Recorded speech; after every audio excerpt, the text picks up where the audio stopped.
Maybe we are live, maybe yes, maybe no. We are going to find out. I guess, I hope. As usual, I have to find out if YouTube is working properly. I hope so. Let's put it like that. Because we are here once again for a what is happening on this channel, basically. When you have videos of people, okay, the staff is confirming that everything is good, so perfect. As you probably saw in the description, we're going to talk about some issues. We had this February, because like every start of the month we do the recap of what happened the last month. So we talk about February, and then we're going to talk about the main events of February, happen in February, which were the Olympic Games and Sanremo Music Festival, which ended like yesterday, tonight, this morning. Points of views for us was like almost 3 in the morning, but yeah, so like let's say between yesterday and today. Now, what happened? So, ideally, I wanted to start preparing the material for the analysis of the songs of Sanremo, because yes, I am going to do them. I already have some of the material prepared, but I am late on my schedule. Because you know how people at the beginning of the year or at the end of the year before, they say, oh my god, this is going to be my year, like 2026 is going to be my year. 2026 is clearly not going to be my year, given how it's going, because if you remember, in January we started with the airport. Never happened in 20, almost 30 years of life. Never lost my luggages. For the first time, beginning of the year, Verona's airport lost the luggages. So where I start with the beginning. Then after that, I got a bit sick. 10 out of 10, but you could say, oh, but it's winter, it happens. Agreed. Fair point. Nothing incredible. Then at school, basically our whole curriculum changed, and we are beta testing the new curriculum, so there's that. And you might say, okay, maybe in February it's going to be better. No, chat. It is not. I can't say much due to several reasons. The only thing I can say is that we had personal issues. We had a very important emergency that basically took away one week, so last week, not even to be solved, but at least to be patched. So it's a problem we still be having. It's a problem that we don't know how much time it will require to be solved. So this is a situation. I'll try my best to keep making videos, despite the fact that I also have to deal with the school. But yeah, we have this thing where like personal issues, sadly serious ones, which I would like to talk about it, but for several reasons I cannot. Maybe in the future, at a certain point, I'm going to write my biography with Alex, and we are going to sell so many copies because we had so much shit happening in our lives, which is not even funny at a certain point.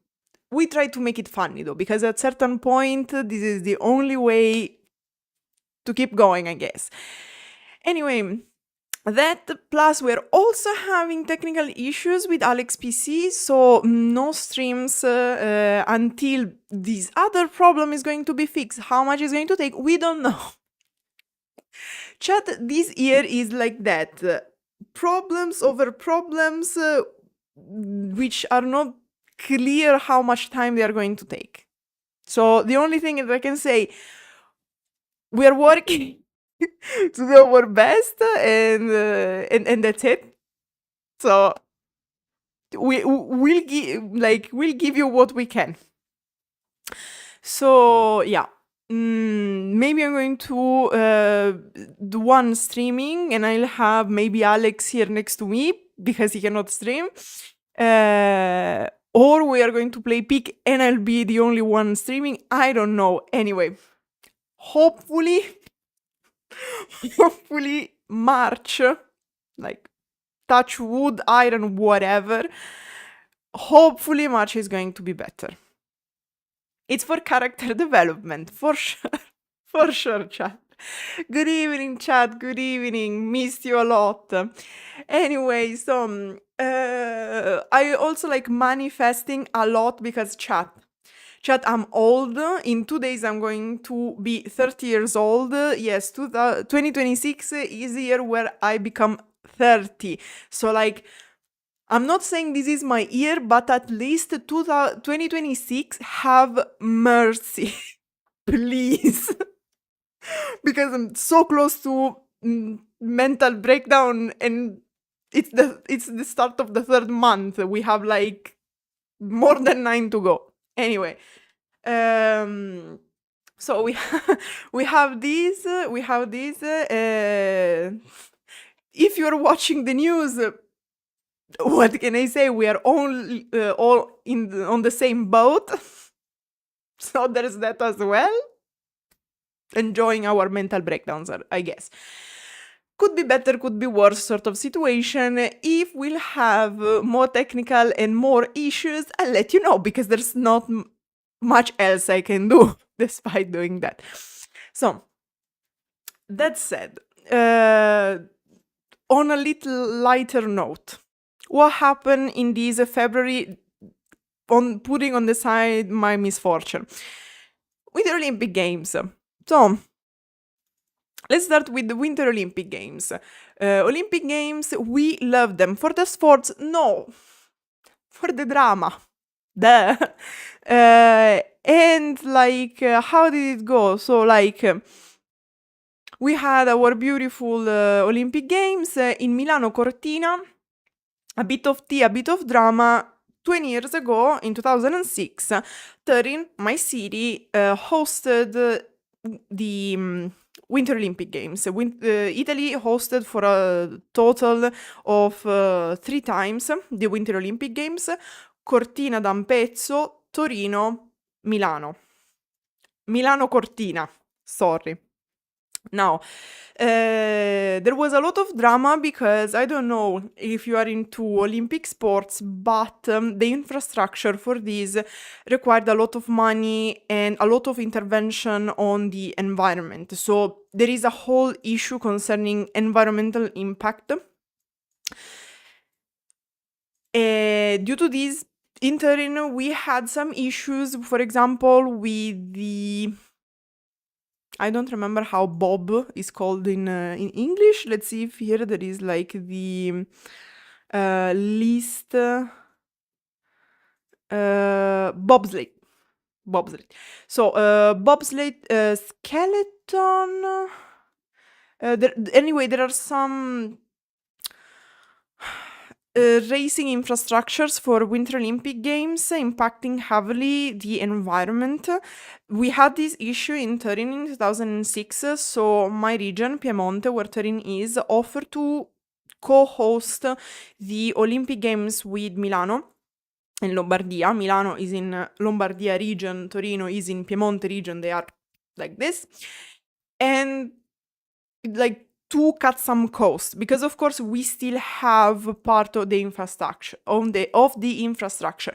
Now you have to know that in Italy we really hate each other, and not from north to south, not from north to center. No. City from city. Imagine between Turin and Milan there is a lot of competition. So Milan preferred to involve the whole fucking northeast part of Italy, but fuck Piemonte. 10 out of 10 drama. Anyway, so we had this situation. Milan decided to go full east and fuck west. And tea over tea, guys. Like, today I come with a fucking, not even a teapot, like a bucket of tea. because in response could be that for the next Olympic Games, so the ones in south of France, France might not co-host but host some events in venues in Turin, because as I said, we still have part of the infrastructure still going on, or anyway needing minor adjustments to properly work. So like imagine rejected by our brothers in Milan, accepted by the French.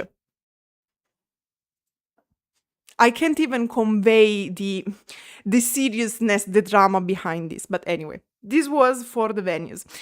Concerning the opening ceremony, I read whatever, like so many people outside of Italy being like, oh my God, it was so Italian, it was so great, it was so amazing. Chat, in Italy, we were all cringing. We were like, what the fuck is this opening ceremony? Like the most stereotypical shit you could think of, we managed to put it in place. The way I could better describe the feeling from Italians watching the open ceremony, and I'm saying this not in a negative way towards foreigners, but the way we felt is how US people think Italy is, like what US people think Italy is, which is not their fault because it's not their culture. It's our fault for representing ourselves as a fucking joke, basically. So we were not happy. We were a lot like, what the fuck is happening? I mean, the colorful mochas were cute and everything, but like also we had a whole drama for the commentators, because the commentators said wrongly some names. They called people with the wrong names. We made stupid fucking jokes. Everything was very cringe and embarrassing. So chat can't even convey how bad it was. It wasn't good.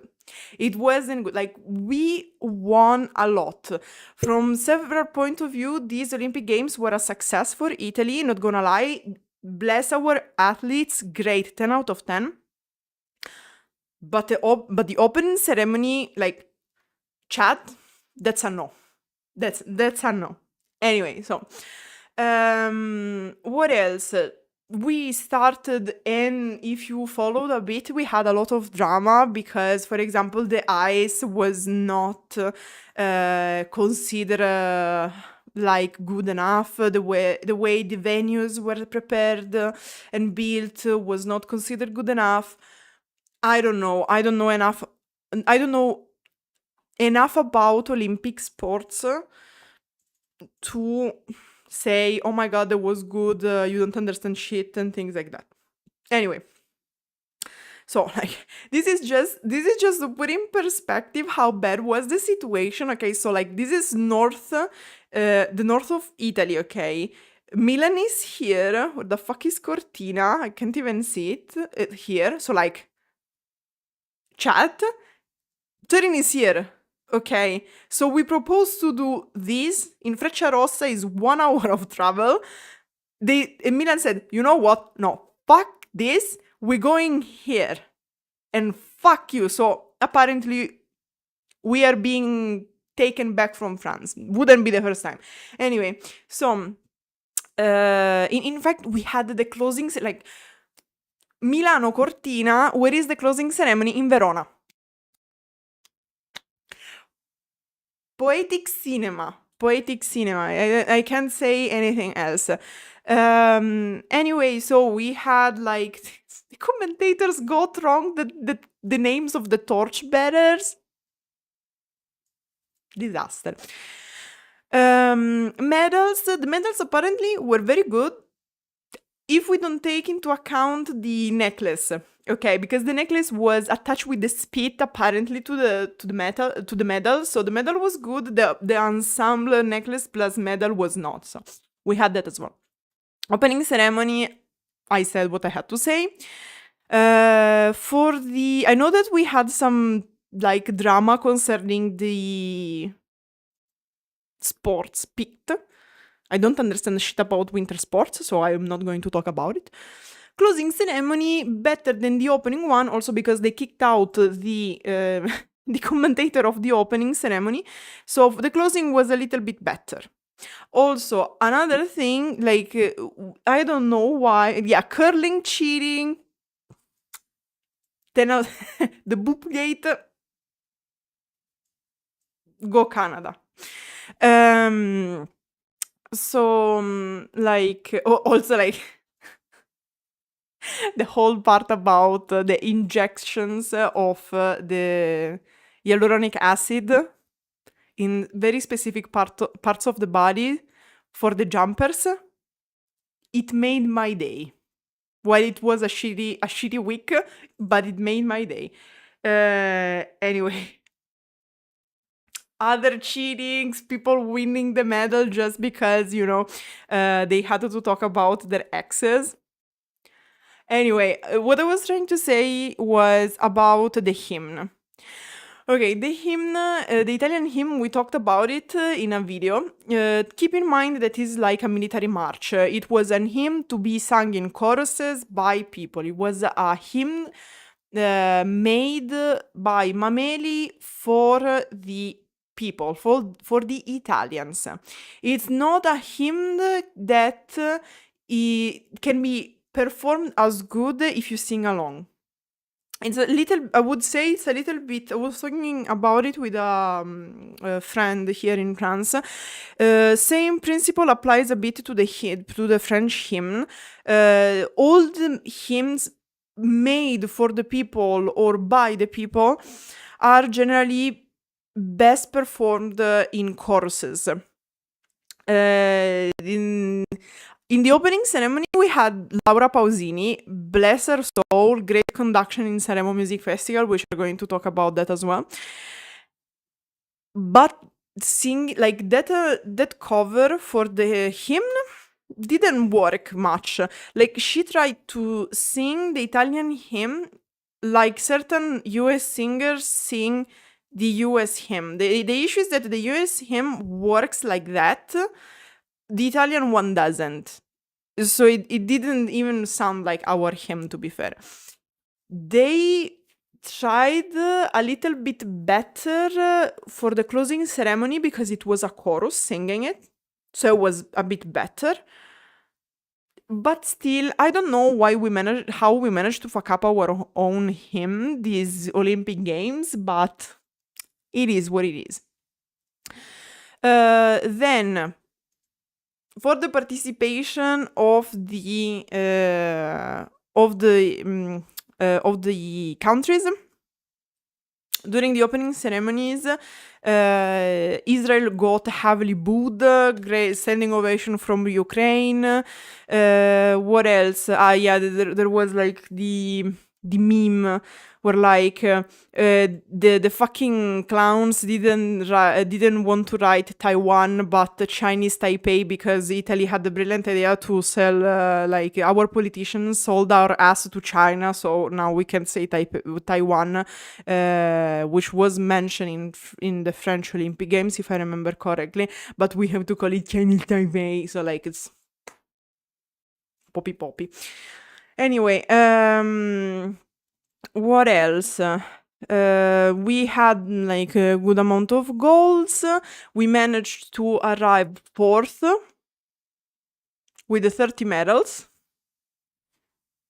10 out of 10. Fun fact, when we send our athletes to participate in the Olympic Games, there is a little bit of an issue because our committee sending them decides what is the budget in case they come back, because each country can decide how much to pay their athletes if they win what medal. So gold medal a certain amount, silver medal a certain amount, bronze medal a certain amount. Some country don't reward you for that. My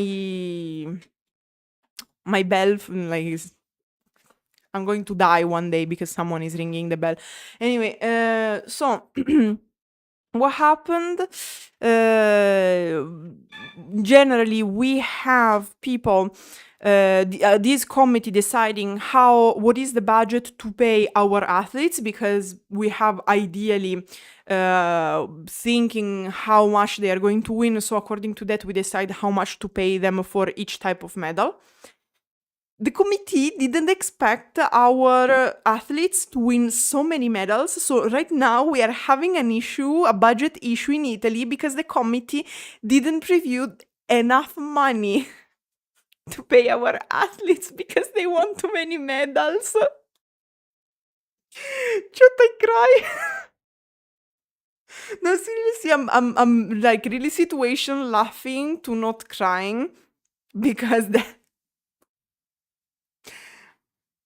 also we had the issue, this is a problem that we keep, the cat moving things around. There is an issue we keep having every time there is any type of competition. Olympic Games, winter, summer, other games, other competitions, like whatever. It's tragic chat, because our sport journalists are assholes. I don't know how else to convey this concept, but we like interviews so cheap that is embarrassing. What do I mean with that? We had an athlete, a very young one, if I remember correctly, getting 4th place. So it means that in their discipline, this athlete is 4th in the world. Like, it means that there are only 3 people stronger than this athlete. And the journalists were like, so do you feel like a failure for not even being able to getting a bronze? Like, do you think that there is something more shameful that would happen to you? Will you be able to go back home and look in the eyes the mother that gave you life and tell her that you couldn't even get the bronze medal? Like, do you think that on Treccani, the encyclopedia of the Italian language, we should put your photo under the noun fallimento, failure, like all, like this this was the vibe for many interviews. And like we had also several golds, as you can see, 10, and some of them were won by women, okay, women athletes, female athletes. So we had 2 very different narrations. This is a problem that got pointed out, and many people in Italy don't want to acknowledge this problem. Every time a man was winning, they were being compared to previous athletes who won same or similar medals, or like, oh my god, it's gold for name of the athletes. Name of the athletes managed to beat and their opponents and things like that. Every time it was a woman, we had titles on newspapers like, not only gold medal, but also a mom. Wow, you can be a mom and win the gold medal too. Oh my god, 2 gold, 2 medals, 2 children. Oh my god, this athlete won this medal. Guess who is their husband? Chat. Non ho parole, solo bestemmie. Anyway, so yeah, definitely embarrassing. I don't know if it's more embarrassing, this issue, the fact that many people keep saying that this is not a problem. Because it's clearly a problem, the fact that you have a narration, like a journalist narration, changing according to your gender. I get it that one of the athletes said, for me, it's not a problem being called a mom, because for me, my children are even more important than my gold medals. It's fair. It's fair that a mother thinks that. A parent, not only a mother. But the problem, like, I understand the point of view of this athlete, but the problem is that in this case, it wasn't her choice. The problem is that if you want to be called a mom and an Olympic champion, it's on you. It's fair. If you think that having your children was the best day of your life, better than when you won a gold medal, it's fair. It's your choice. Our problem, however, is systemic. Like the reason why many people are pointing out this problem is because it's not a choice. If for you it's okay, good for you, bless you. But if someone else has a problem with it, the problem is that they cannot escape this narration. Same thing. Never heard about a man winning and the newspapers shedding light on the fact that they are also a father or who is their wife. Okay. So, like, the closest thing when we can get, incredibly so, is when an athlete is gay. In that case, their sexual orientation sometimes takes the spotlight, and that's another problem. But yeah, cringe. Anyway, then we had the emblems. We talked about it on Discord and in the quizzes. We talked about this and Dado. If you see Dado, you can easily understand why this one won, and thank God, with all the respect for the other designer. Then apparently, the sort of situation that while I was researching the Olympic Games, I was like, today I learned that generally Olympic Games have slogan. And despite being Italian games, our slogan is in English because it's your vibe with the IT in majuscule because Italy, haha, badumts, peak comedy. And then the true winner of these Olympic Games, Milo and Tina. So precious. There are also the Flo. Rip the Flo. Nobody cares about them. I like them.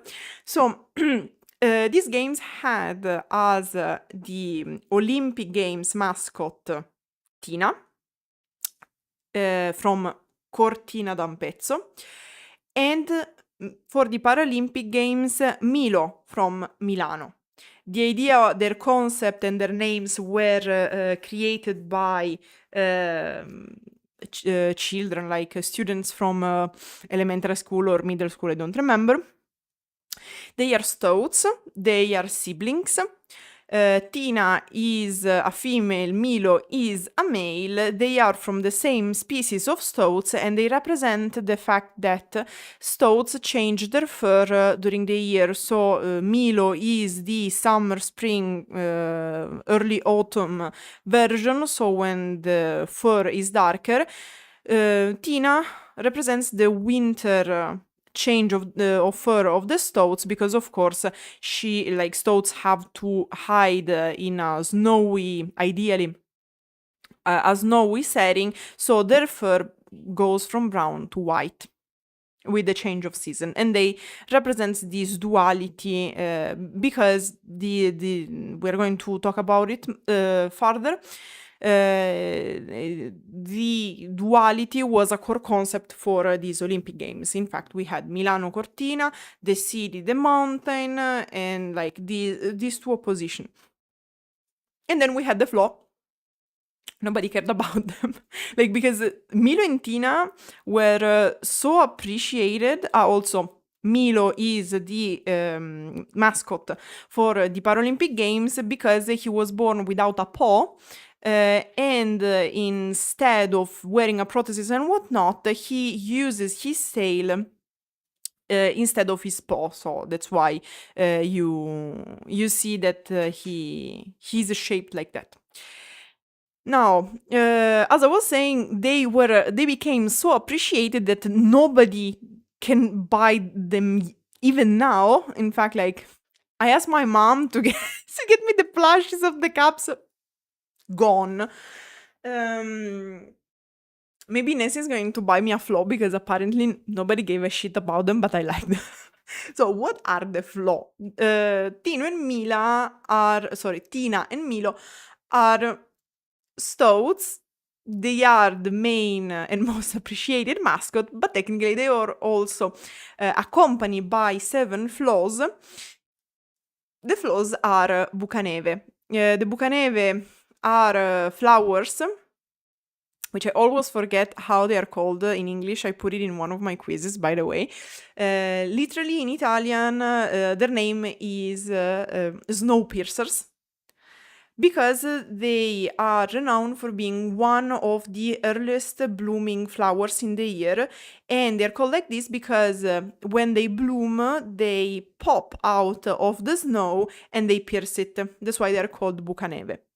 The flowers are 7 anthropomorph snowpiercers. They're cute, in my opinion. Nobody really talked about them for some reason. I don't know. Give justice for the flaws, give them a chance. Anyway, then we also have, and this like makes me fly so high, Olympic Games sometimes have theme songs. Milano Cortina had a theme song which won the title of theme song for the Olympic Games during Sanremo 2022, so it was chosen by the audience of Sanremo. The song is titled Fino all'alba, made and like sung by Arisa. I remember this, like I have memories of this happening in 2022 because I remember watching like the audience voting and Arisa winning for like the theme song, but nobody cared about this, and it makes me fly that even Arisa while being because Arisa also participated in Sanremo 2026. We're going to talk about it as well. So Arisa participated in this Sanremo. There were like all the interviews about that, and one of the questions was like, in this year we also have the Olympic Games, and your song got chosen as a theme song. And she replied, sì, ma non se la caga nessuno, which is like, yeah, but nobody gives a shit about it. And people were like, oh, Arisa is always complaining. No, actually, in this time, Arisa was right because nobody really gave a shit. I mean, if you want me to do the analysis of Fino all'alba, by the way, I don't even remember if it's in English or in Italian, I have to see. Let me know, but I don't think it's going to happen because really nobody cared about that song and it's so sad. Rip theme song of the Olympic Games. Then, fun fact, we also have art posters which are quite cool, but I don't think nobody knew about them. You can easily find them. They are quite cool. But I didn't see people talking about it a lot. Then we, top of the top, I love when we have Olympic Games, there are always allegations for corruption for people who can, for brands that can manage to become sponsors or build shit and whatnot. So that's the standard, having the scandals and allegation concerning corruption, like palese. Then issues with infrastructural and venue issues for the sliding sports venues, because it costs a lot and it's very bad for the environment making them. In fact, we had also protests from our environment associations for that. There was a whole part concerning the ice hockey venue, which had to be delayed because they took so much time, too much time to build them, probably because they start late, something like that. But who cares? We don't watch hockey in Italy anyway.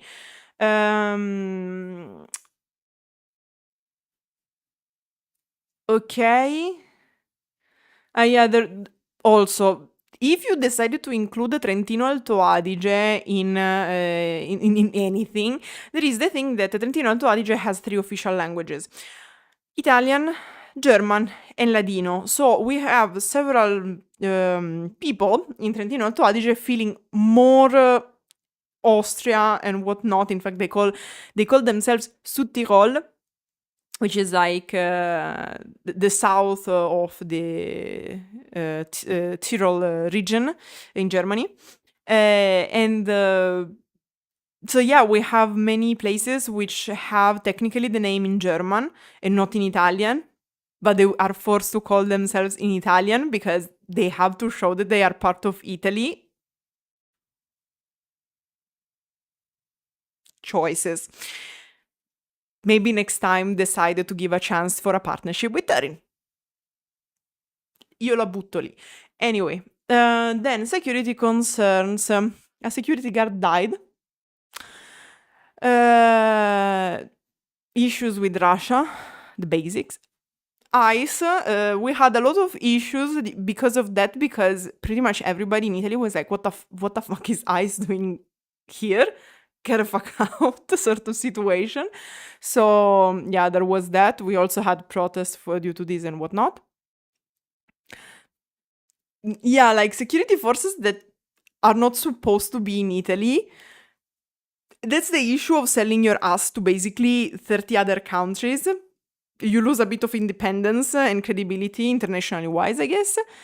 So the whole meme about Russia and Belarus, like excluded but Israeli in. Same thing for Iran. Also, apparently, Russians and Belarusians are coming back for the Paralympics. So, also the fact that they ban some clothings, they disqualified certain athletes for their clothing because too political, like so many poppy sort of situations. Cheating, 10 out of 10. And yeah, pretty much that was everything about the Olympic Games. So now, chat, we are all here because we want Festival di Sanremo, which is in French. No, I want it in Italian, thank you. Just because I'm in France doesn't mean I want to read in French. Thank you, Wikipedia. Anyway.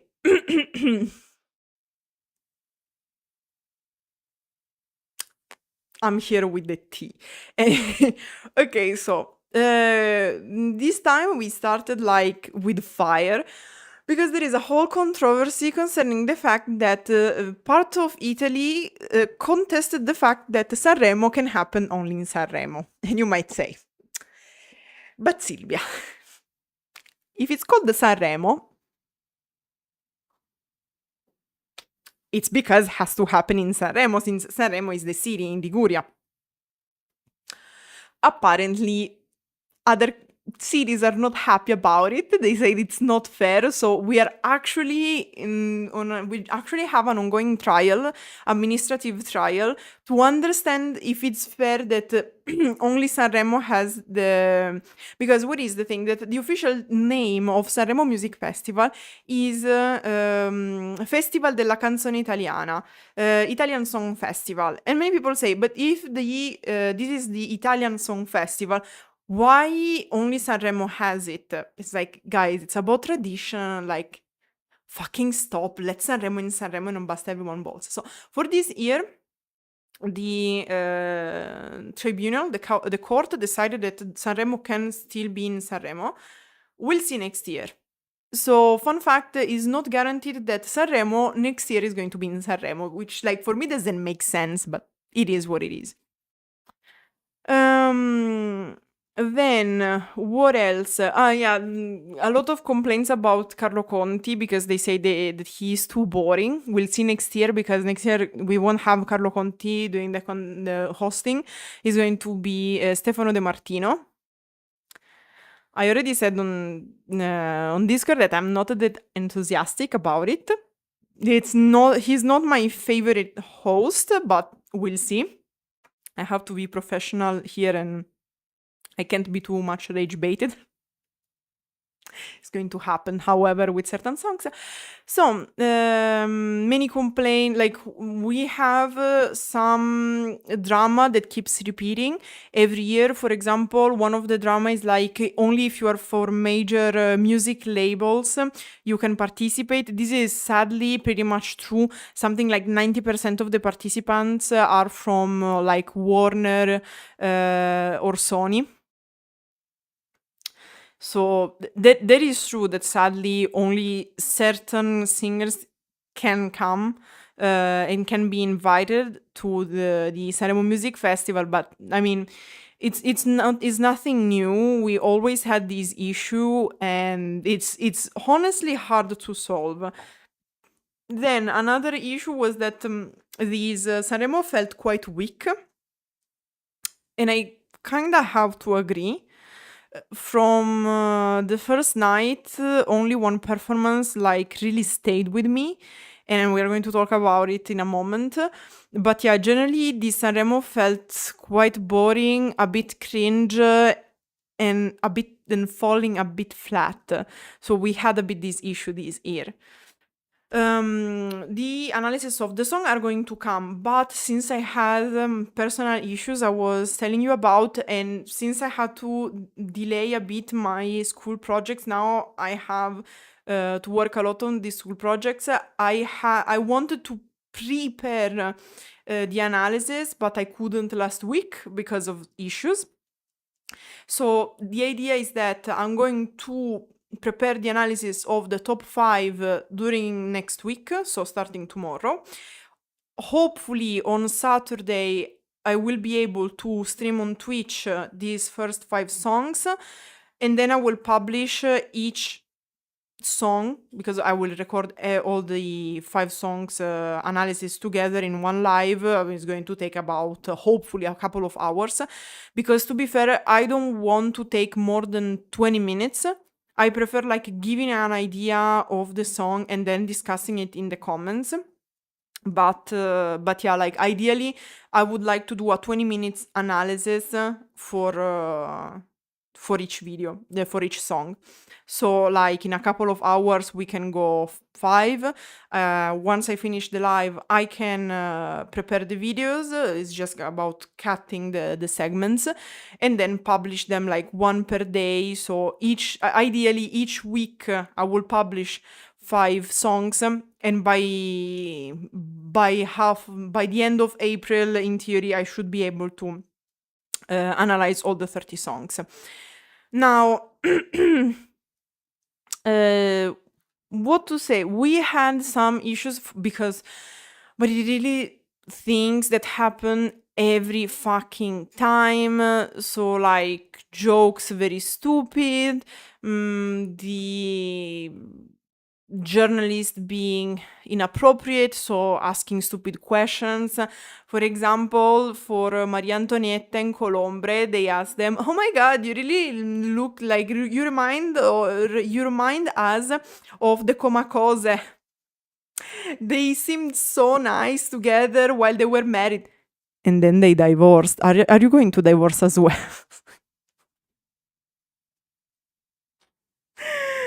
I can't, chat, I can't. I love the answer of Colombre, because I saw the clip, and basically Colombre replied something like, "It never stops to amaze me the lack of creativity in journalist questions." And while saying this, he was so elegant, composed, and classy that he deserves a fucking standing ovation only for that. Then another meme drama that we had was Matteo Salvini. For those of you who don't know, bless you, I'm very happy you don't know who he is. In a nutshell, he's from Lega, so a right-wing party. He's known for being like a very bad politician with very like far right, like his besties with Marie Le Pen and all these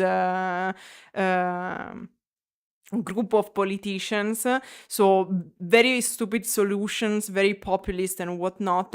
And this motherfucker managed to say something like, "Oh, Ermal Metal speaks Italian very well. This is the inclusion I'm happy about. If you are an immigrant, you are welcome as long as you reach this level of inclusion." Because Ermal Meta is by birth from Albania. He was born in Albania. He came in Italy when he was 13. So basically he did his whole fucking life in Italy. Now he's like 40. He's been here for 30 years. His life is here. He grew up here. So, of course, he's more Italian than many Italian people. But again, another royalty behavior, because one of the journalists told Ermal Meta, but do you know that Matteo Salvini said that you speak Italian very well despite being a foreigner? Also, I think that Ermal Meta has the double citizenship. But okay. And Ermal Meta, the gentleman he is, replied something like, I'm happy he thinks that. No, he said, it means that Italian schools are doing a good job. Probably it would be better to invest more money in schools and public instruction. Education, sorry, in public education. Like, royalty behavior. Other stupid questions, bambole di pezza. Bambole di pezza are known for being like a bit punk, rock. In fact, like, we were quite surprised that they weren't as punk and rock with their song. But many of their lyrics are about feminism or like inclusion, things like that, right? Gender equality. And a journalist said, I noticed that your lyrics and your songs talk a lot about feminism. Don't you think that it's not necessary anymore being feminist because we can really reach the perfect gender equality? And like, they try to answer, but I think their faces said everything. Because, of course, they said, we still think there are many battles to fight to reach proper gender equality. And the situation commented itself, because we had the same journalist saying, we don't have gender equality. Don't tell me that you can't boss around your husband at home. It's like, thanks for proving our points. What can I say? Other drama while ongoing, Elettra Lamborghini, who couldn't sleep because apparently there were like many illegal festini. So like, if festini is like, it's like the parties where people just get together in the street and like pumping music and things like that. She was like mad because she couldn't sleep. One of the night she ran away from Sanremo to go sleep in Monte Carlo, because Elettra Lamborghini is the granddaughter of Lamborghini, the founder of the car one, the car company. And I was laughing my ass off because she went to Monte Carlo and she was like, haha, finally I will be able to sleep. She arrives there and she couldn't sleep because there was an illegal party there as well. Also, beautiful clip. We shared it on Discord of her with Arisa going on a muletto. I don't know how it's called, but basically the forklifters. And she was like, oh my God, this forklifter is so cool, while sitting on there. And there was like the driver who was taking the video. The forklift was turned off. So like, no problems at all. And it was like, oh, but be careful to not fall.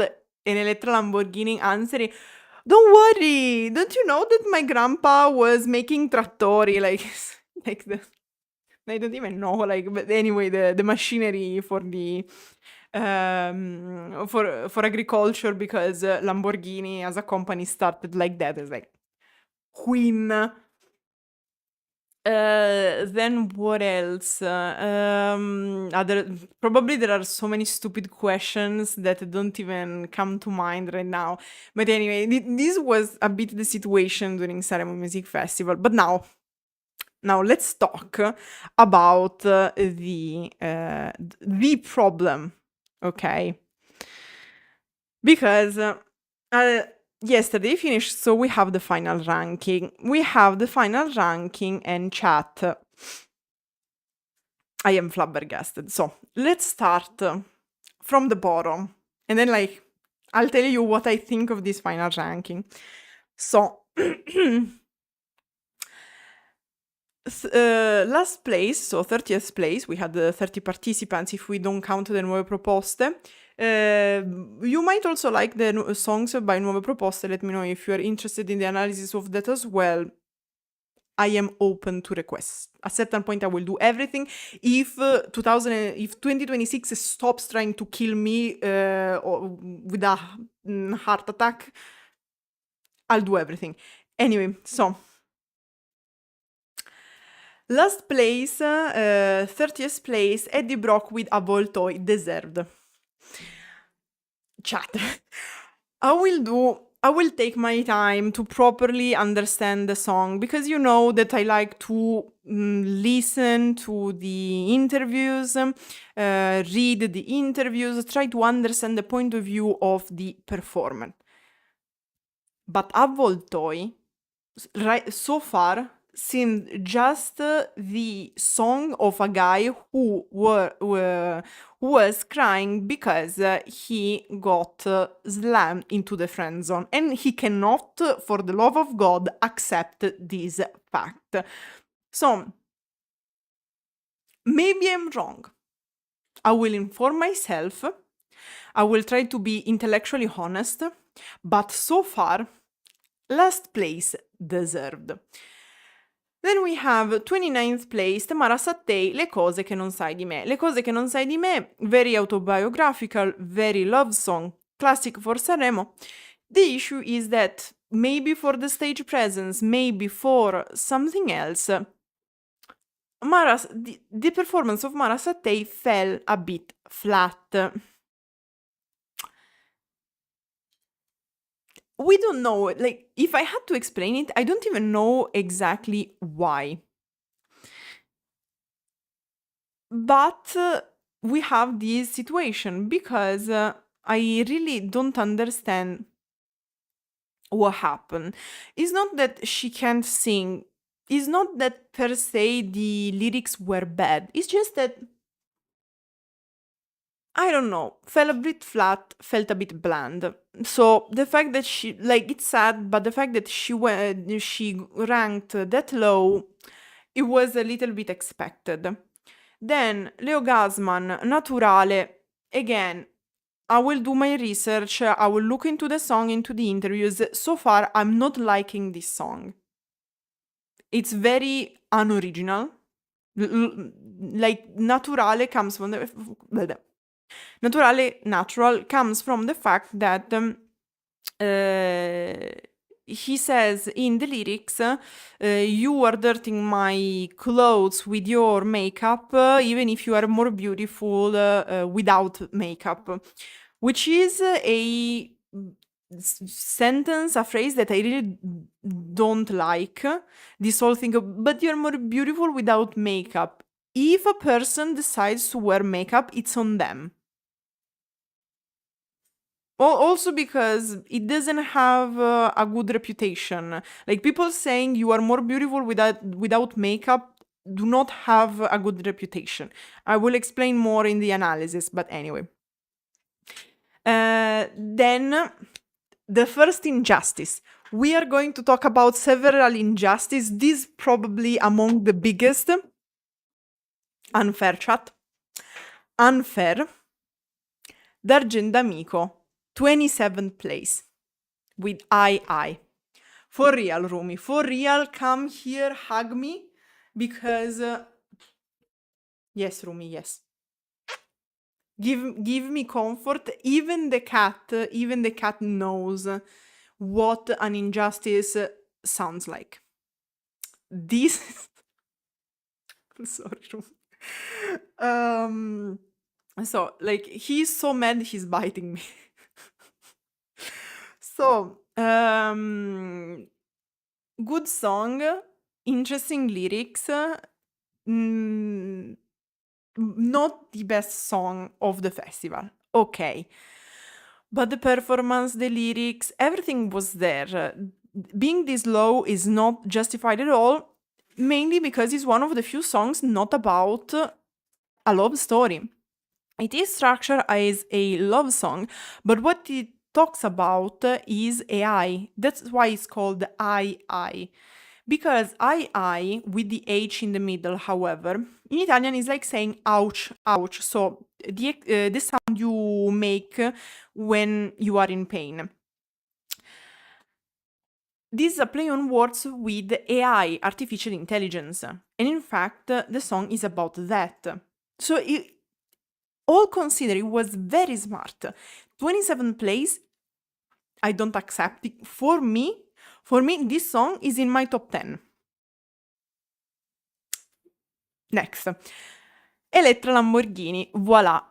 Elettra is not the best singer, voila didn't have the best lyrics.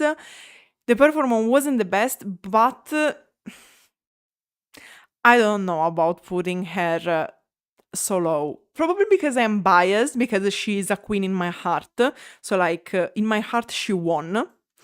But I understand that the lyrics and the performance weren't the best. But again, so low.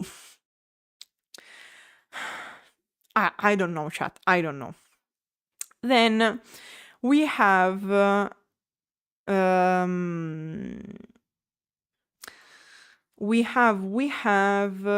Chiello, ti penso sempre. Chiello was supposed to be punk.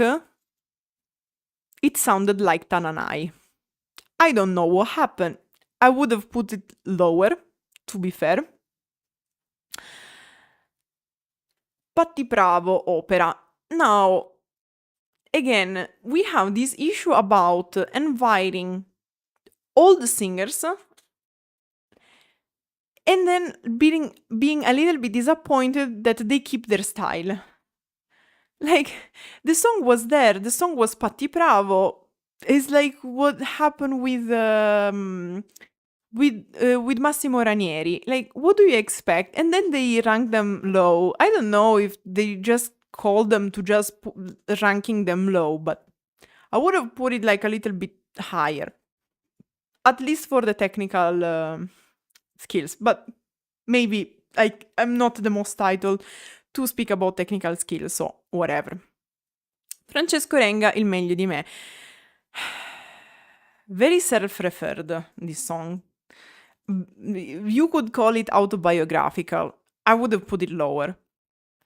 And then chat, we have Michele Bravi, prima o poi. Probably I need some time to understand this better. Probably I will understand it better when I'll research for the... yes, Rumi, yes. Probably I will understand it better when I research for the analysis. So far... I don't know, probably because he has a peculiar voice, but yeah, I wouldn't have put him higher than that anyway.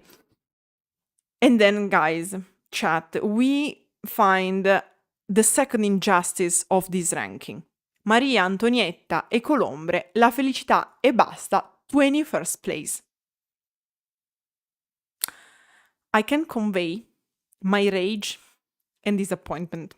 I am containing myself just because I have the cat on my lap, giving me my emotional support. In my top 10, with not even thinking about it twice. Like, top 10, I'm flabbergasted. Anyway, then we have Enrico Nigiotti, 20th place, ogni volta che non so volare. Should have been lower. Spiace dirlo. For me, lower. Maybe I didn't understand the song. Maybe I will understand it better while doing the analysis. So far is like basically first impression. So everything that I just got by watching memes on Instagram and watching the Nights of Sanremo. So, fun fact, he says that he fucked for the first time when he was 15 years old. I'm going to tell this again in the analysis. A friend that I have here in France that he's passionate about music. So basically I dragged him into Sanremo and he told me like, is it normal in Italy? Is something about like you brag about fucking so young? It's like, No, normally we don't have sex when we are 15 years old. It's not considered normal. We're still trying to understand why he said that. It's not normal anyway, for us either. Next. No. No. No. Okay. Let's see. I'm trying to... So I can display things properly. Okay. Ok, Malika Yan. Malika Yan, Animali Notturni. I like Malika Yan, 19th place. I wouldn't have put her much higher than that, however. To be fair, she has a very peculiar voice. The lyrics didn't strike me as much. Probably I will change my idea while I will do the analysis, but so far it's like, okay. Raf, Ore per sempre, dedicated to the wife, I guess? There was a lot of dedication to wives and mothers in this Sanremo, I have to say as much. Didn't strike me as much. Everyone is pretty much memeing on the fact that Raf is 66 years old and he doesn't look like it at all, and that's the only thing that stayed with me. Samurai J, Ossessione, 17th place. Many people say undeserved. For me, it makes sense. I wasn't impressed. Let's put it like that. Probably I will understand better the song, because many people say that actually the lyrics are much better than that. We'll see. 13 Pietro, Uomo che cade, 16th place. Now, I'm still trying to understand exactly what the lyrics are trying to convey. Many people say that he ranked so high just because he is the child of Gianni Morandi. Dobbiamo dircelo chiaramente, il rischio c'è. Jokes aside, his performance and stage presence was very peculiar, so it might be due to that he ranked so high. I wouldn't have put it much more higher than that. So, like, for me, he got a very good results, all given. J-Ax, Italia Starter Pack, 15th place. That's another injustice, chat. This is in my top 10. We are going to talk about the lyrics. They are very interesting. The style perfectly J-Ax. At least top 10, I would have put him there. Then, Levante, Sei Tu. 14th place. Now, I like Levante. She has a very peculiar style of singing. She kissed Gaia in the cover night, and they allegedly censored it. In fact, like, we learn about that by checking the social media, because we didn't see them kissing on stage, because they moved the camera. Now, they said it was a mistake. Levante and Gaia said that the kiss wasn't prepared. So probably it was just an accident, the fact that they moved the camera and they weren't showing them. Also because, like, many people said, but when Rosa Chemical kissed Fedez, nobody said anything, or like when Rosa Chemical went to twerk in Fedez's face, like nothing happened. So it could be that it wasn't a censorship, it was just like it wasn't previewed, so the camera was just going around following the routine, and it happened to not have picked the right frame. But of course, we learn from it from Instagram. It's full of picture of them kissing, like slay queens, slay. I have like the lyrics didn't hit me. The song didn't hit me as much. Probably because it's not really my genre. I will see a little bit better with the analysis. My first impression is like 14th place, fair point. Another injustice. Bambole di Pezza resta con me 13th place. It wasn't as punk as rock as we thought. But the performance, I liked it a lot, so it's definitely in my top 10. Luque Labirinto, 12th place. Again, maybe I'm going to change my mind. Should have been much lower. But maybe I'm wrong. Then LDA e H7, Poesie Clandestine, 11th place. Their song was very Baby K. If you like Poesie Clandestine, consider checking out Baby K as well, because you might like the style. Is going to be everywhere on TikTok? Yes.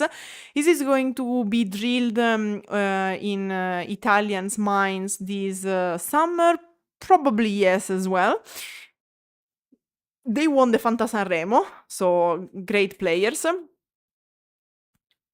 11th place, fair.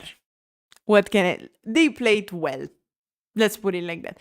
Tommaso Paradiso, I Romantici, 10th place, should have been lower. Probably I didn't understand the lyrics yet. The performance didn't touch me particularly. Maybe I will change my idea while doing the analysis. But like this, it didn't hit me as much. And then we are going to talk about... let's see if I can position a bit better here. Okay, let's put it like that. Then, probably the greatest injustice since Mahmood didn't reach the top 3 with Tuta Gold. We have 9th place for Serena Brancali qui con me, who however won 2 prizes, so we don't understand how is it possible she wasn't even in top 5.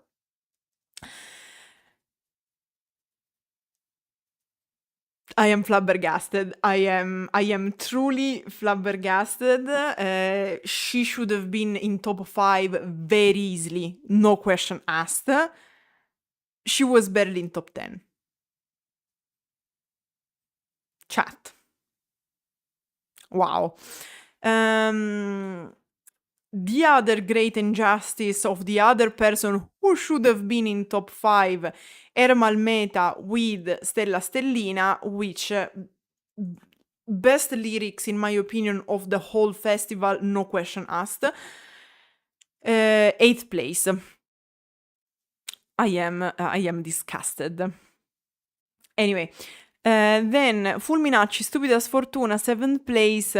People kept talking about Fulminacci for the whole of the festival. The lyrics for me are good, are well written. I understand the top 10. I don't understand why so high and why the lyrics were so much praised, because it's still a love song. Like, we have to decide, either its love songs are considered unoriginal or it depends, because it's not possible that this is a love song, the lyrics are well written but not as revolutionary as I'm seeing them mentioned. So probably, again, I will understand it better, but Stupida Sfortuna really didn't stay with me as a song, so we'll see. Night, prima che 6th place. I don't know how this is possible. I really don't know Knight, how he managed to arrive at that point. Probably because he was heavily voted. I don't know. Anyway, now we are going to talk about the thing of yesterday and tonight, which is the top 5. And the greatest injustice of this festival, the prize highest score, we can't explain why, definitely goes to Fedez and Masini, who managed to get, and I swear to God, I don't know how that song ranked so high, like I am shocked, 5th place. I don't know who they paid, but I think they paid them well, because this song has no business in being in top 5, but doesn't even have any business being in top 10. I wouldn't even take it into Sanremo Music Festival. I might be biased. I am going to, of course, put a lot of effort in trying to understand this song. I already started the analysis, but so far this has no business being in top 5, not even in top 10. And on this hill, I am probably going to die. Some people try to sell them as the fan favorite, where was clearly not, like, since the start of the music festival, they never been first in views on YouTube. I'm going to say who was since the first night the fan favorite, at least according to YouTube. They were the most listened to on Spotify for the first night, and that's it. Then on Spotify it was safe, if I remember correctly. Lorenzo Coveri, the professor from the Accademia della Crusca, so from the institution regulating the Italian language, said that their lyrics were okay, nothing revolutionary, nothing too bad, quite interesting, but nothing incredible, very average. These motherfuckers manage somehow, and I can't explain it, they won the prize for the best lyrics. Now, in my opinion, the best lyrics, the prize for the best lyrics should have gone to Ermal Meta, but without even thinking about it, like eyes closed, ears tapped, him.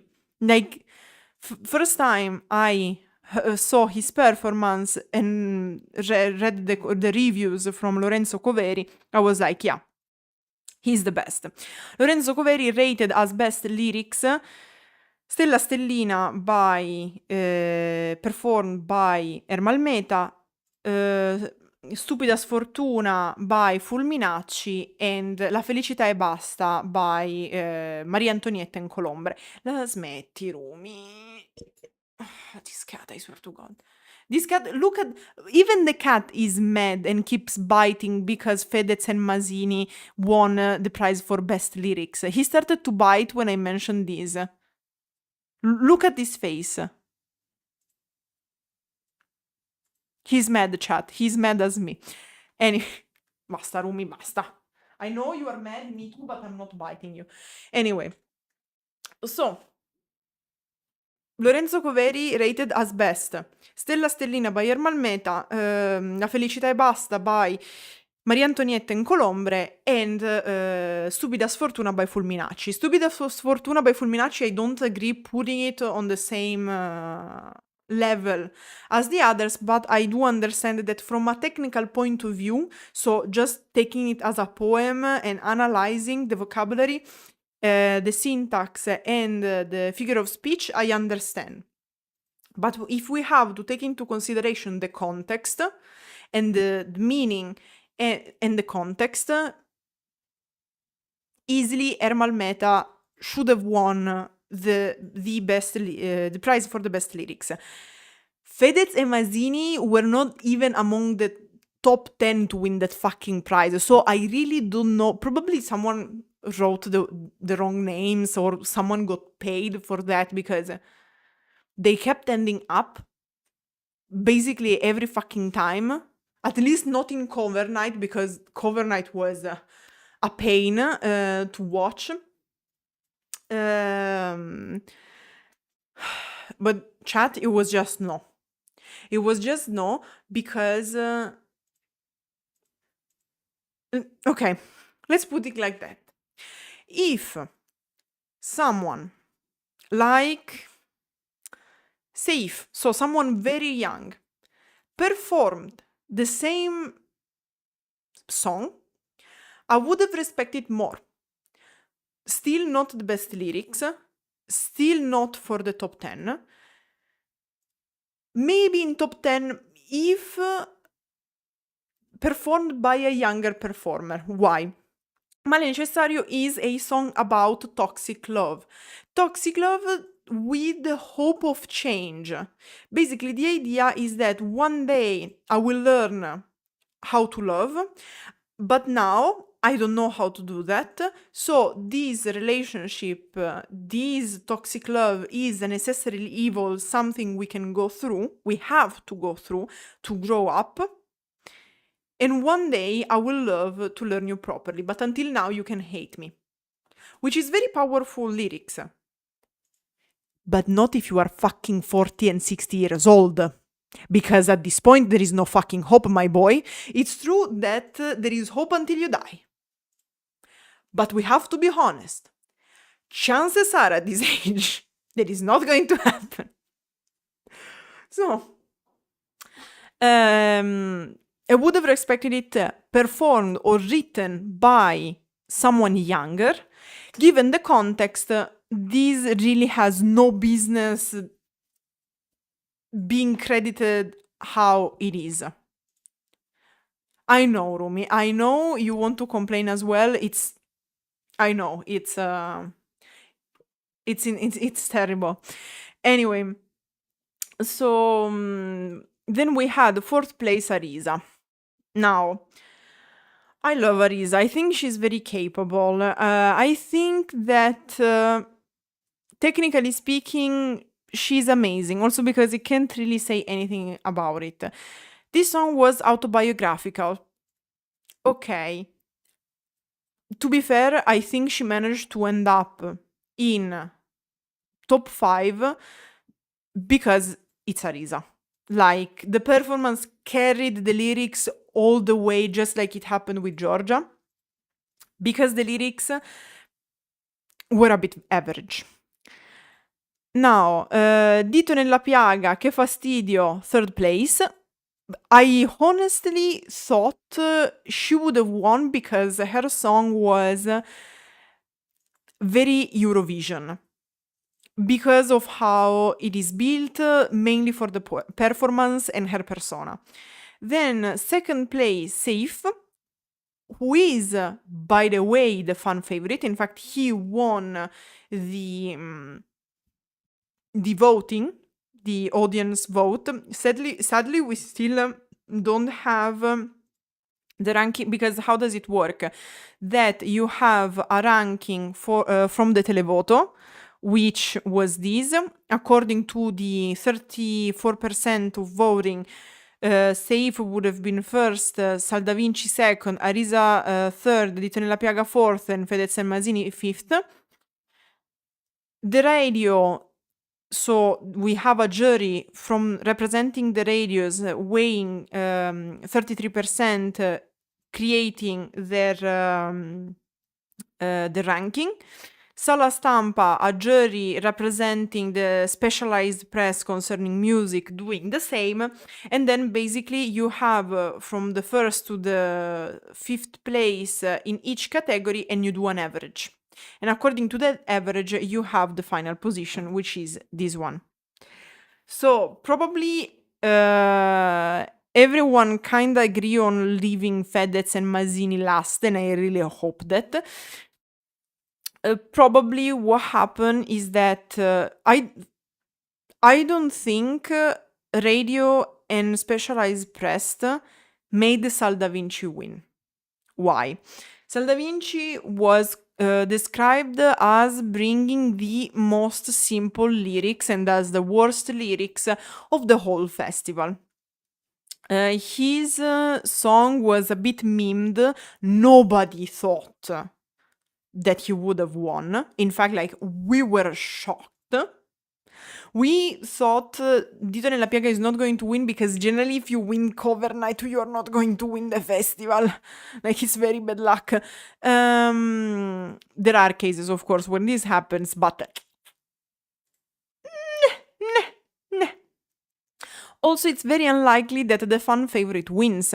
And Sal da Vinci was a lot fan favorite. Not the fan favorite, because as you can see, Saif got more votes. He didn't win with a lot of difference, but still with a good 3%. Now, what happened is that probably the radio and specialized press didn't put Sal da Vinci as first place, but they probably put it higher place than safe.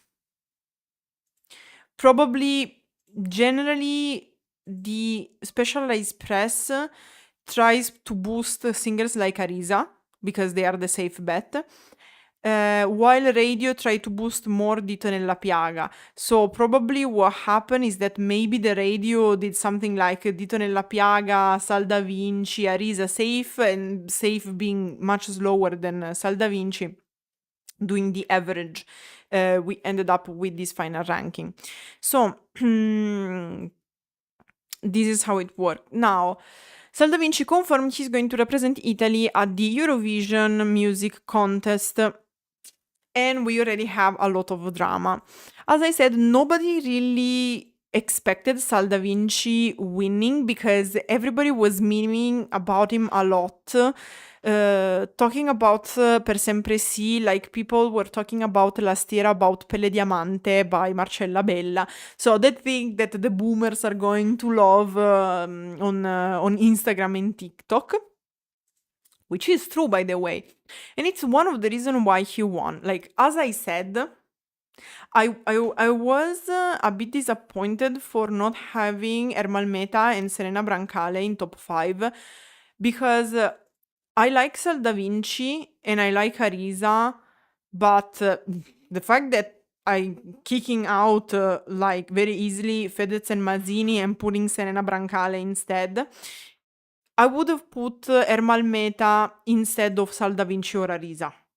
I wouldn't have been mad about having Sal da Vinci in top 5 nor Arisa anyway, but I would have pushed away one of the two. So it is true that Sal da Vinci was the only performance that for me stayed in my mind. It was the only performance in the first night that hit me. The lyrics is very simple. It was nicknamed the wedding song, the classic Napolitan wedding song. I love you too, Rumi. It was called the classic Napolitan wedding song, and in fact, he's getting a bit of hate for that. Nobody thought it would have won, but it was really the only performance that didn't seem fucking boring. No, okay. Also, Ermal Meta hit me pretty much. But the only song that I was singing by the end of the festival, and the only song many people were singing by the end of the festival was Per Sempre Sì. Because it enters, like it drills itself into your head. But the thing is that it's very unlikely for a song like this to win Sanremo.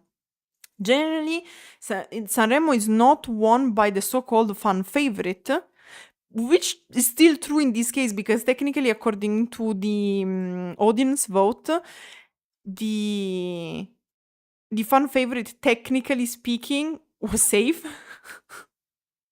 So yeah.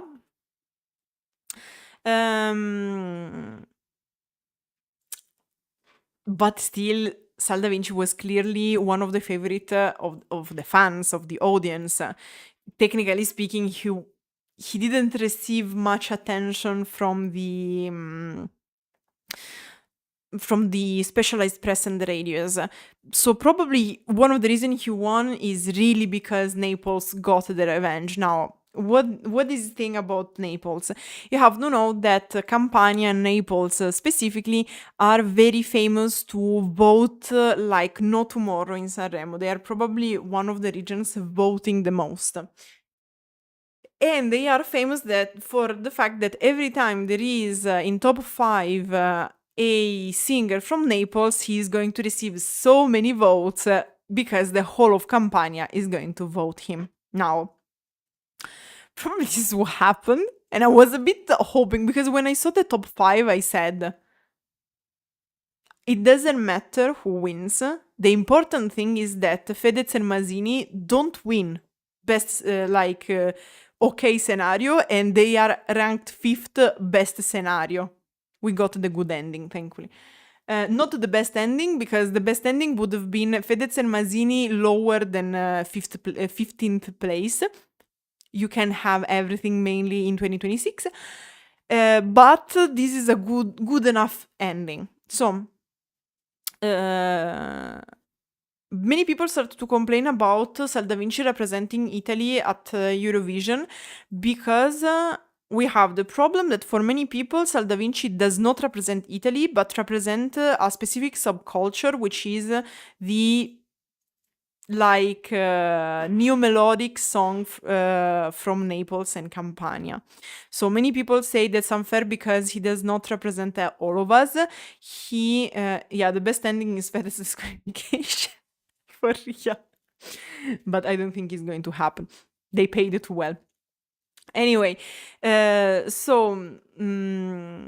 thing is that Sal da Vinci was criticized a lot because he's more from Naples and not from Italy. He represents more the Neapolitan culture than the Italian culture. And we have this issue a bit where foreigner countries and foreigners identify Italy with Naples. In fact, the stereotypical accent many people say Italian have. Well, that stereotypical accent is the stereotypical accent people from Naples have. In fact, every time the people say, "Oh my God, your accent is so Italian." No, it's not. In fact, when people don't know that I am Italian, they think that I'm Spanish or Romanian.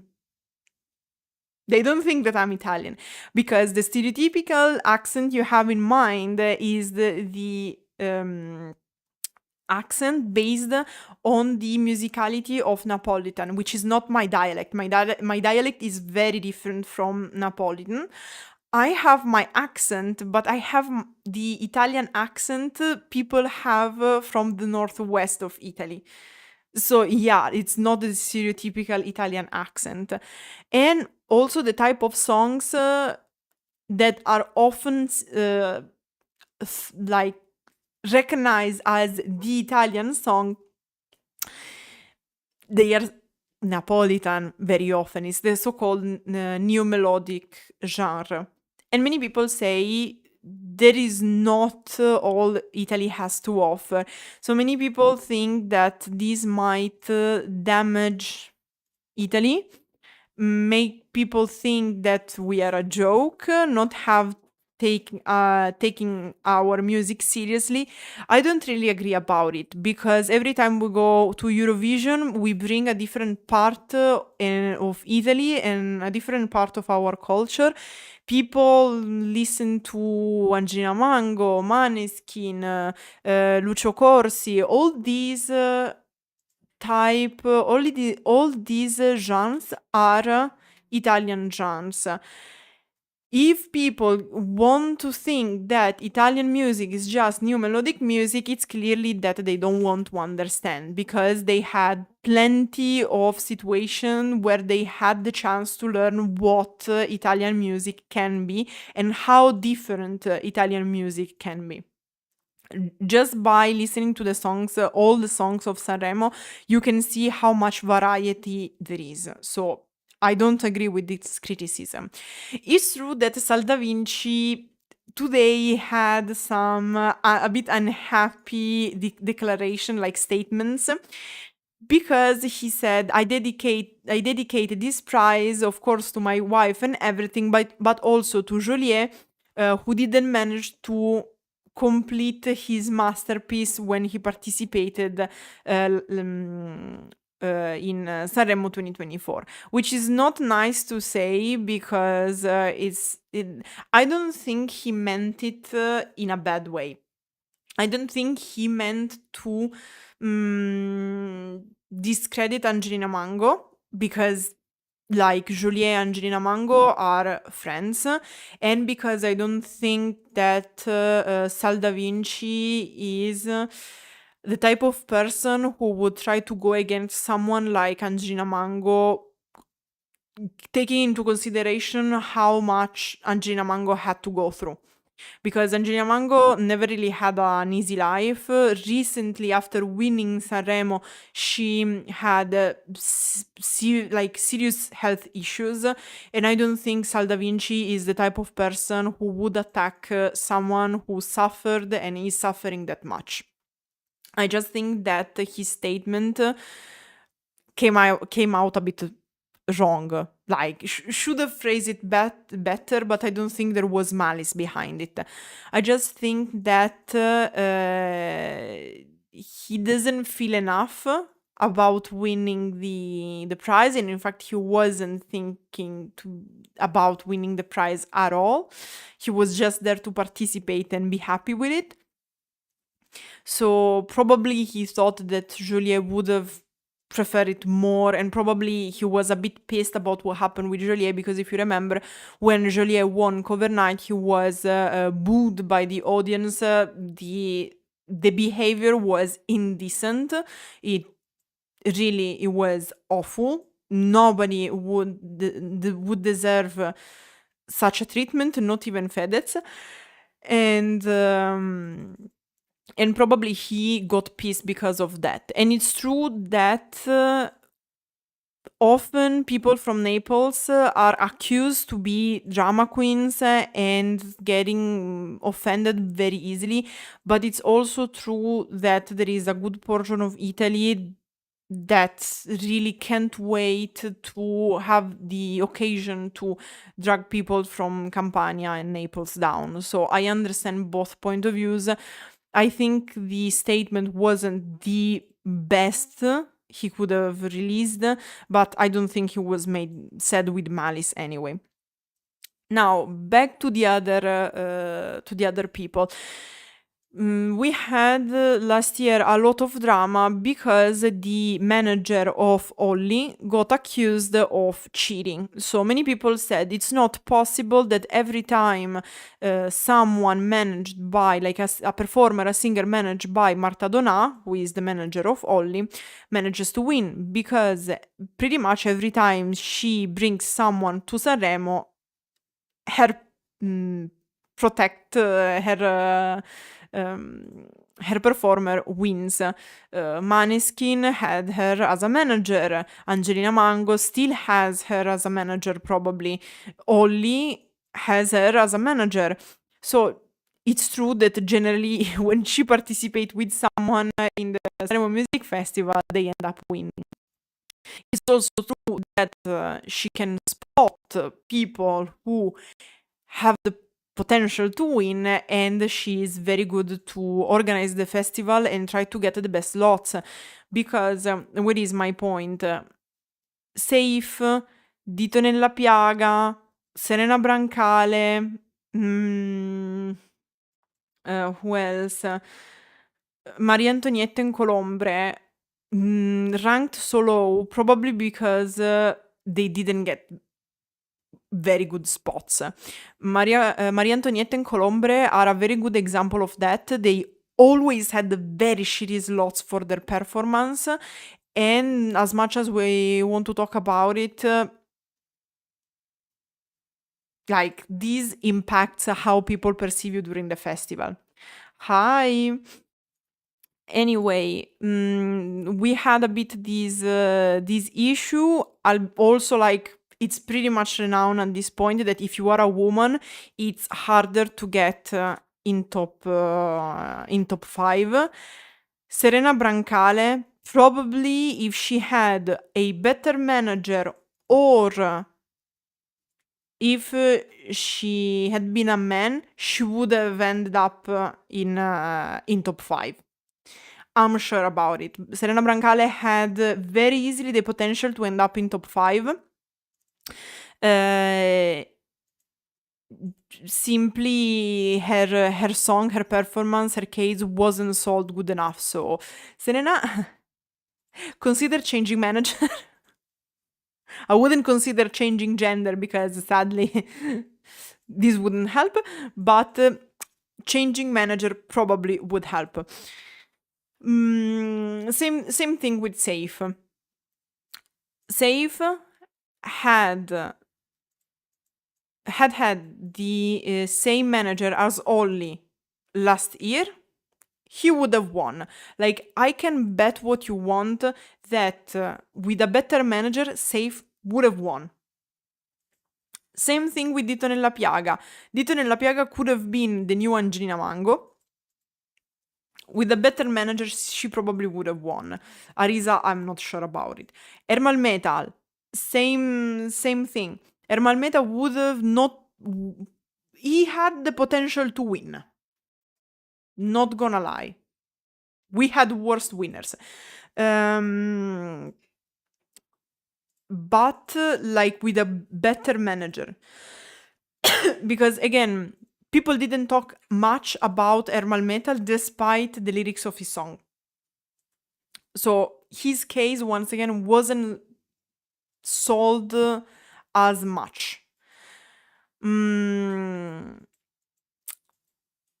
So yeah, like Safe, Serena Brancale, Ermal Meta, Dito nella Piaga, with a better manager would have gotten much more. I'm not mad that Sal Da Vinci won. At the Eurovision, many people will have the chance to dance and whatnot. Fun fact, as we were talking about it yesterday, and I'm going to repeat it when I do the analysis. Yes, we have the wedding ring on our left hand. I know that in other countries, toward like as far as I know, more towards the Eastern Europe. So starting from Germany towards East, generally you have it on the right. In fact, we might have the funny situation where I will have the wedding ring on my left and Alex is going to have it on the right. Because for me it's natural to have it on the left and for him on the right because he's from Eastern Europe. So I didn't think about it. Great thing to have this cultural exchange on this channel because you don't think about certain things because for you they are like give for granted. So yeah, Sal Da Vinci in the little choreography he does this because this is our wedding ring finger, and this is where we put the wedding ring. So fun fact. Anyway, so what else? I think I said everything I had to say. This was like my first impression of this festival, Sanremo Music Festival. Of course, I will delve more into each song. Probably I will change my idea by analyzing them because probably they didn't hit it as they should have. Anyways, music and songs are something personal. So, of course, thinking more about it and trying to understand it more, you can understand different points of view. This was like my first impression. And that's why, in my opinion, it's not that bad that Sal Da Vinci won, because let's remember that music, it's lyrics, music, it's composition, but most important, music is sympathy. And I mean it in the original ancient Greek term, sympatheia, which means to feel together. If your music can be the most technical, like the most perfectly technical song you could ever make, the lyrics can be technically perfect, the composition can be technically perfect, the execution can be technically perfect, but if it doesn't hit, if it doesn't speak to the people listening to you, it's not music. Not as much as those who are able to deliver in this way. Sal Da Vinci was objectively the person who managed to deliver his music at his best, to enter in people's head, ears, and heart, because everybody was loving him. Like, not everybody, but mainly is like Gianni Morandi. Like, you can't really hate him. Like, he's so cute. So yeah, like, can't be mad, to be fair. And the fact that Masini and Fedez didn't win, I'm happy with that. Anyway, so now let me know in the comments what are your thoughts about the Sanremo Music Festival, Olympic Games, but mainly Sanremo Music Festival. The analysis of the songs are going to come starting next week. Sorry, not next week, the one after. Next week I will start to do the analysis properly and record them on Twitch. So if you want to see them with a bit of anticipation, you can follow me on Twitch. That said, let me know what you think about this ranking. Grazie everyone for watching and arrivederci.